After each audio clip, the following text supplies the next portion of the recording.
Another day, another basketball stories na naman ang pagkikwentuhan natin. At ngayon nga ay ang pagkapanalo ng Indiana Pacers laban sa Oklahoma City Thunder sa Game 3. At ang lumabas na balita na maititrade na naman nga daw ngayon si Jordan Poole. Nagawa na nga sana ng Oklahoma City Thunder na maagang makalamang sa kanilang Game 3 laban sa Indiana Pacers, ngunit hindi pa rin nga ito naging sapat matapos sila na matalo sa score na 116-107.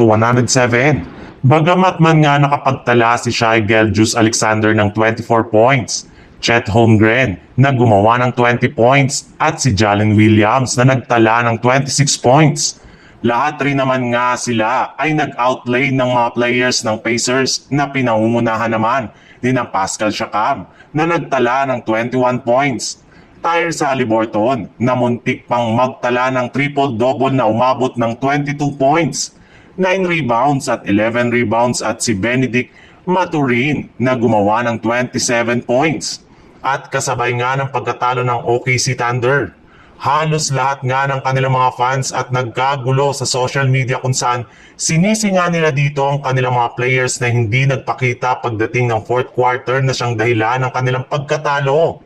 Kaya sa nangyari ngang ito ay nabaon na nga sila sa 1-2 sa kanilang serye kung posible pa nga ito umabot ng 1-3 kapag natalo ulit sila sa kanilang Game 4 sa susunod na araw na gaganapin ulit sa lugar ng Indianapolis. Sa ibang balita naman, ibinulgar na nga ni Shams Charania ng ESPN dahil nga daw sunod-sunod pa rin ang mga nakakadismayang kampanya ng Washington Wizards. Sa mga nakalipas na taon ay pinaplano na nga ng kanilang front office na mag-rebuild ng kanilang lineup ngayong off-season. At this time nga ay balak nilang i-trade at ipamigay dito ang kanilang main key player na si Jordan Poole. Bagamat man nga napakaganda ng ipinakitang performance ni Paul ngayong season sa pag-average niya ng 20.5 points, 3.0 rebounds at 4.5 assists per game sa kanyang 43.2% shooting ay halos wala rin naman nga itong impact para maging competitive ang kanilang team sa Eastern Conference.